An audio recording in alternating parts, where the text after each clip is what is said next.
Braxton. Go on the Big Time. This is Big Tyme Rants episode 98.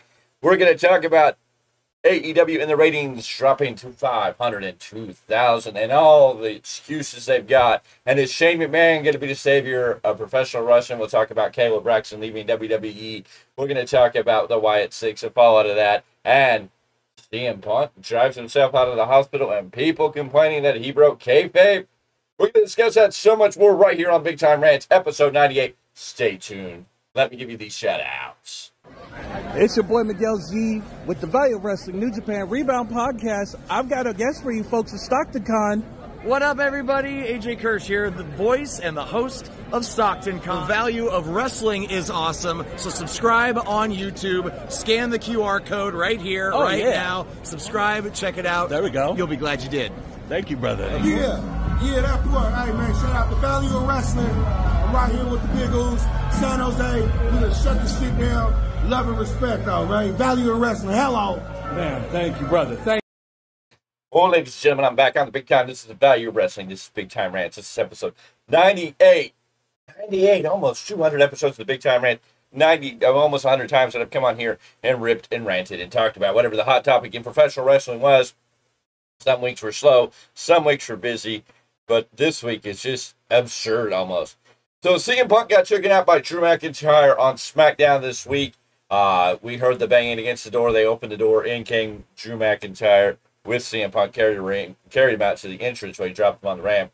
CM Punk was carted away, taken out in an ambulance, and a short time later, presidents gathered around the hospital and showed CM Punk driving out of the hospital on his own accord. And people were complaining that he's killing kayfabe.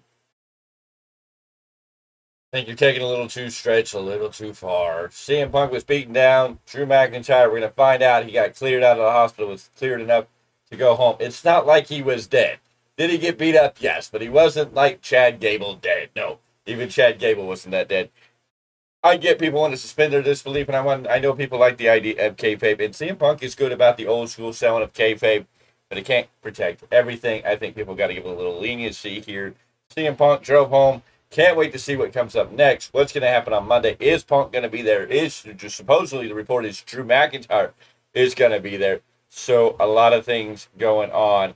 But yeah, a lot of people are talking about CM Punk being attacked and driving home on his own. I think people are taking this a little too far. He went to the hospital. He got stitched up. He got fixed up. He got cleared. Whatever they needed to do in the hospital. People do get beaten up, taken to the hospital, and get to leave the same day. It didn't say it was like a career-ending injury. He got beat to snot. Yes. But people can recover, and they can get cleared and patched up, whatever needed at the hospital, just because he was driving himself home. He may have suffered a concussion. He may have got knocked out in that fight. Doesn't mean he can't go to the hospital and be cleared and be sent home and able to drive. Now, technically, most hospitals probably wouldn't let you drive home. But depending on the condition of CM Punk after he left the hospital, why are we worried about this minuscule thing that CM Punk was driving himself home? Kayla Braxton has announced her departure from WWE. It'll be official on the 28th of June. Braxton is widely respected in WWE, and rightfully so. Her multifaceted talents have not only shown within the WWE realm, but also have provided her with opportunities beyond the wrestling world. This coming from Ringside News. Kayla Braxton likes to stay active on social media and is constantly enthused about things, and has done a lot of things during her time in WWE, and fans truly appreciate her. Braxton took to Twitter and announced that on June 28th, the edition of Friday Night Smackdown from Madison Square Gardens will make her final appearance with WWE before she moves on to her next chapter. And this is her words from her Twitter, and I quote, "After nearly 8 years holding the microphone on WWE television, I am setting it down to pursue my next chapter. Next week, at the world's most famous arena, I will be officially signing off. During my years with WWE, I was able to master the art of the backstage interview. I hope I was able to turn minutes into moments for you who watch week to week and maybe even ushered in a new fan base.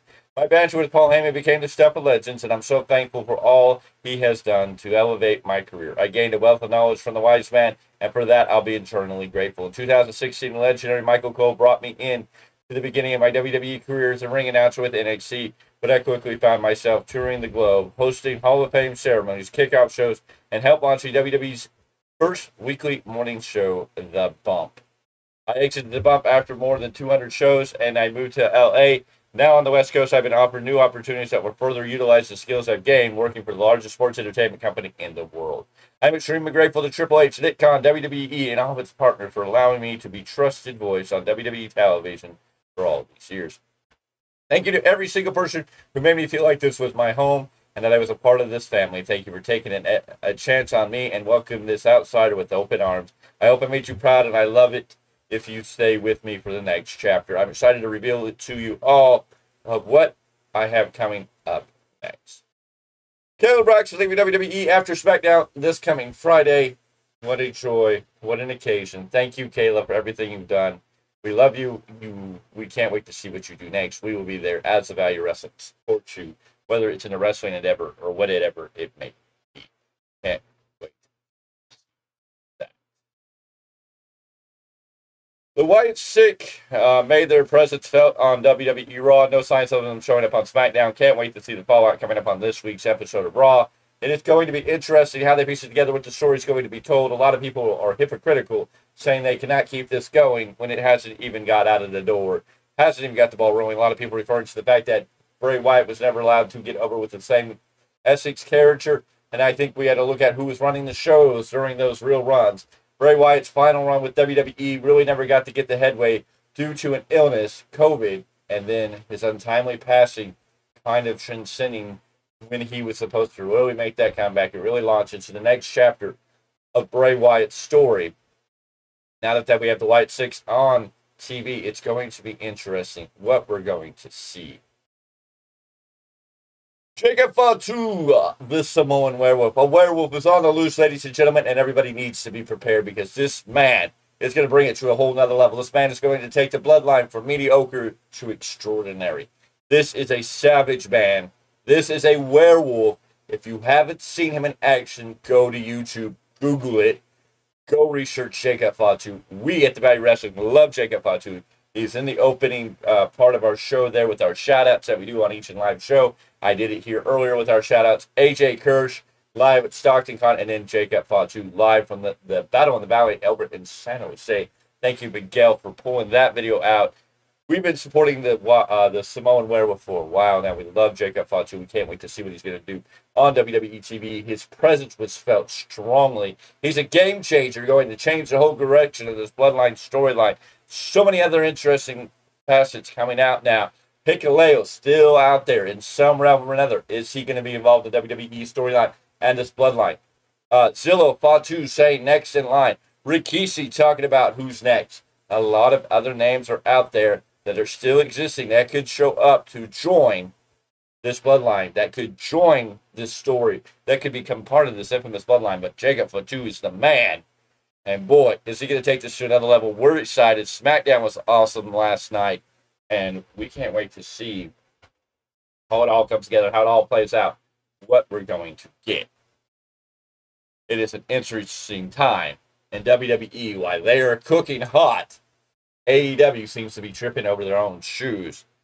Ratings have come in for AEW Dynamite this week after the holiday, June 9th, the Juneteenth holiday, which was the day that Dynamite aired. It bumped the day before the ratings could get out. So the ratings came out today, and it's been all over the place, all over the internet, everywhere you turn. If you're looking at wrestling news, if you're looking and paying attention to wrestling, if you've been on the X and are paying any attention to it, the ratings are in. Dynamite did a dismal 502,000.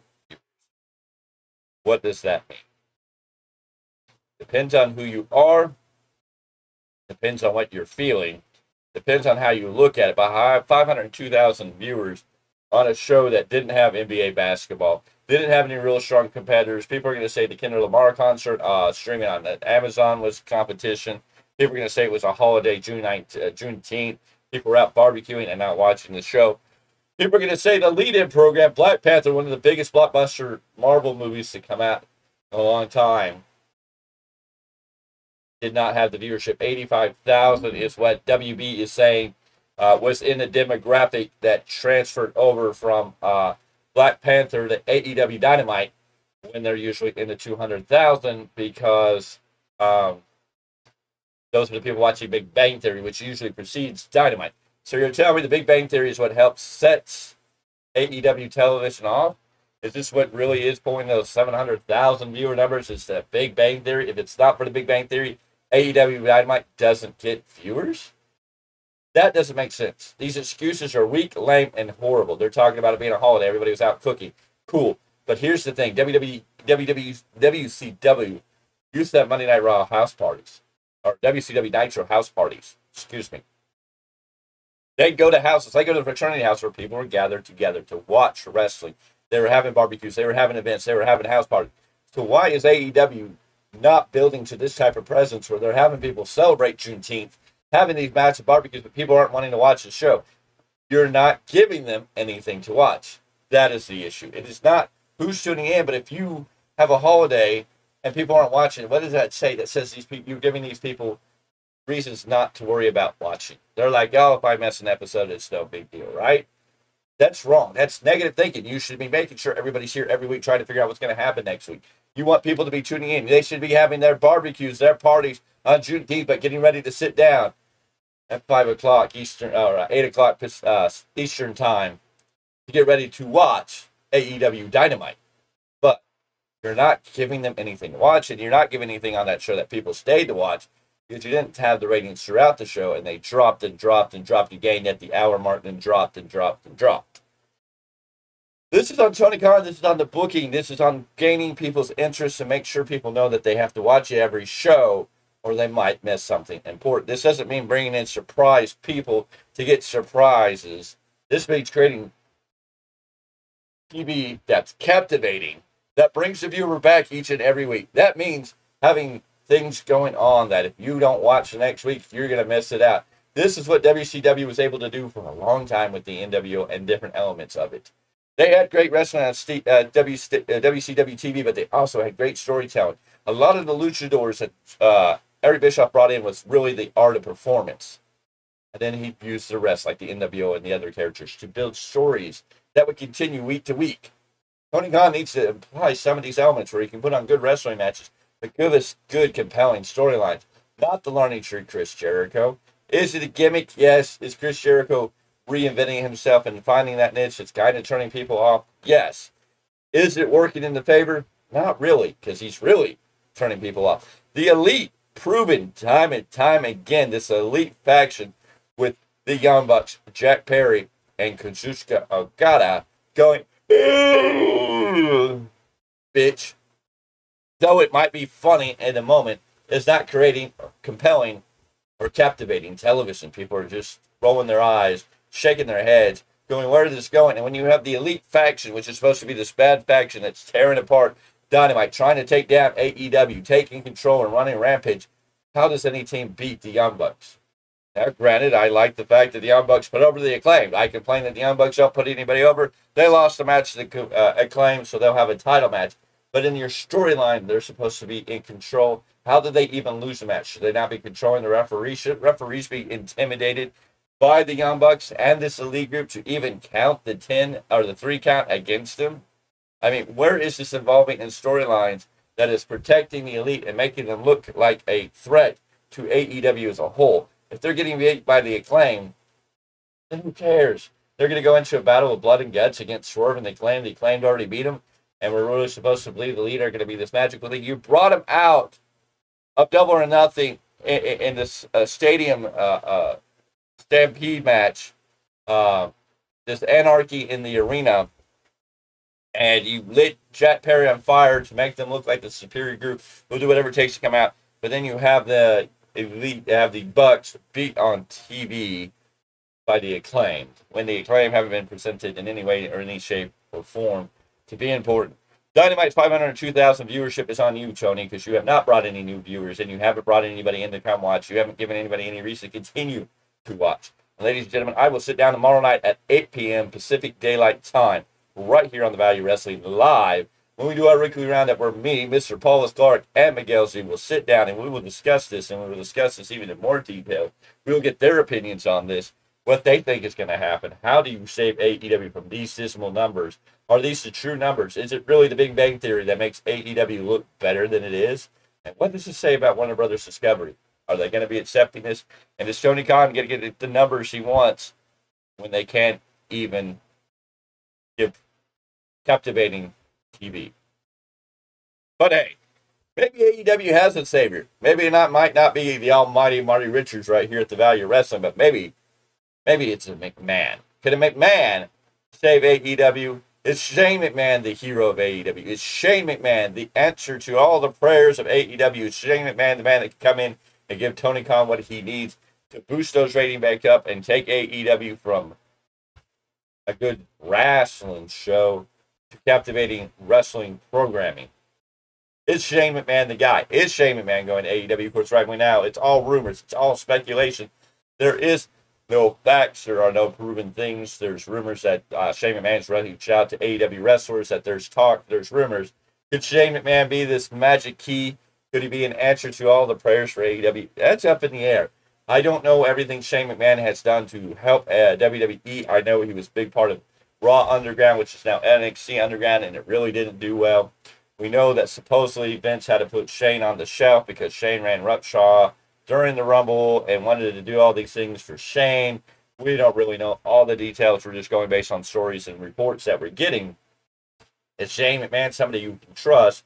Is Shane McMahon something that's going to make wrestling better? Shane McMahon left WWE many years ago and got into more of the MMA fighting arena. Eventually came back to WWE, has done a lot of great things within the ring and within character work. What has Shane McMahon done behind the ring? I can't give you a whole lot of lists and details. So I don't know. Does he bring a history of wrestling to AEW? Sure. He's got the McMahon lineage. He's been around wrestling all his life. So maybe he has a few pointers, a few ideas. Maybe he can change what is AEW. Maybe he is an answer. Maybe he knows something we don't, and maybe he can change the dynamic of AEW. Maybe he can be Tony Khan's right-hand man. Maybe he can be the director that can change the direction of AEW. It's going to be very interesting. We're going to have to wait and see how it all goes. So we will see what it happens and how it all plays out. Ladies and gentlemen, on the Big Time, I hope you will join us tomorrow night at 8 p.m. Pacific Daylight Time right here on the Value Wrestling YouTube channel for the weekly roundup, where I'm joined by Mr. Paul Clark and Miguel Z to talk about everything that's gone down in this week of professional wrestling. I'm sure we're going to talk about the Samoan Werewolf, Jacob Fatu and his presence, the Wyatt SIck and their presence, AEW and their 502,000 viewers and their excuses, Shane McMahon going to AEW. We'll talk about some of the New Japan rumors and storylines coming out of New Japan. Pro Wrestling is Mr. Z gets you ready for the New Japan Rebound podcast on Tuesday. Then we'll be back Monday with your Raw review, Fridays for Smackdown. What will pepper in between right now with stuff that's still up in the air? We're going to come up with some new stuff. I may start doing a wrestling collectibles. I may start sharing some of my pops and other action figures with you in a show, and we may go out looking and hunting for rare wrestling collectibles or what is the newest things on the shelves with wrestling collectibles. Hopefully we'll do something within the confines of Stockton Con where we can go in and look around for some of the great wrestling collectibles that are available at Stockton Con, let alone around the area. This may be the future program of the Value of Wrestling, something we may be building on very soon. So watch out for that. Watch out for all of our other programs. Always new stuff coming out. We'll see what happens. Will there be a Dynamite review? Nope. Will we start covering TNA and NXT? Who knows? Maybe we'll review them singly. Maybe we'll make it a joint show where we watch them, and then we bring something that is a show that discusses what happened on both shows later in the week. There's a lot of things going on, and we'll discuss them when we get a chance, and we'll let you know, but we hope you join us. Make sure you give this video a thumb up. Drop your comments below. What do you think of AEW? What do you think of Shane McMahon joining AEW? Jacob Fatu, the Wyatt SIck, CM Punk. What are your thoughts on everything we talked about today? Drop that in the comments. Give this video a big thumbs up. Ring that bell for notifications. And if you're new here, hit that subscribe button. We're marching to 1,000, and we're going to change the world. After 1,000, ladies and gentlemen, you better realize Value Wrestling is going to step up, plant its flag, and say, just like the Wyatt SICK, we're here. Ladies and gentlemen, the Big Time. This is Big Tyme Rants, episode 98.